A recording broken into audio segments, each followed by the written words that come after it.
संघर्ष योद्धे आदरणीय मनोज जरांगे दादा आंतरवाली सराटीमध्ये उपोषण करत असून आज त्यांची तब्येत अत्यंत नाजूक अशी झालेली आहे। तरी शासन किंवा जिल्ह्यातील लोकप्रतिनिधी किंवा राज्याचे कोणी राजकीय पदाधिकारी मुद्दाम या उपोषणाकडे दुर्लक्ष करतायत आणि मराठा समाजाच्या मागण्यावर जो शब्द मुख्यमंत्र्यांनी आम्हाला दिला होता तो शब्दावर त्यांनी माघार घेतलेली आहे आणि तो शब्द त्यांनी पाळला नाही। म्हणून सरकारचं लक्ष वेधण्याकरता आम्ही आज मनोज दादाच्या उपोषणाच्या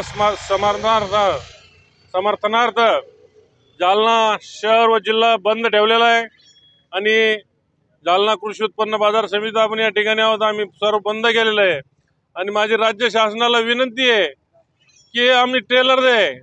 आम्हाला आमची इच्छा नाही की काय कुठलाही कायदा सुव्यवस्था हातात घ्या, पण जर 2 दिवसामध्ये मनोज दादांच्या जरांगेच्या मान्य झाल्या नाही आणि दादा उपोषणावरून उठले नाही तर यापेक्षाही तीव्र आंदोलन या जिल्ह्यामध्ये होईल आणि याची सर्वस्वी जबाबदारी या शासनाची राहील। आज या ठिकाणी आम्ही जालना जिल्हा बंदचं नियोजन केलेलं होतं।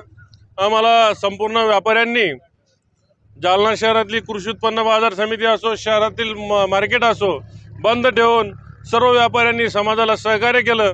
त्याबद्दल आम्ही आमच्या आव्हानाला जो प्रतिसाद व्यापाऱ्यांनी दिला व मराठा समाजाला जो पाठिंबा व्यापाऱ्यांनी दिला त्याबद्दल सर्व व्यापारी बंधूंचे आभार मानतो आणि आम्ही आज हे बंदचं आंदोलन या ठिकाणी केलेलं। आम्ही या ठिकाणी आमच्या कार्यकर्त्यांनी या ठिकाणी टायर जाळलेत व शासनाला सूचना दिला, एक इशारा दिला की ही एक सुरुवात, एक टेलर आहे, पण यापुढे जर तुम्ही आमच्या आंदोलनाची दखल घेतली नाही तर यापेक्षा तीव्र आंदोलन संपूर्ण जिल्ह्यामध्ये उभं राहील।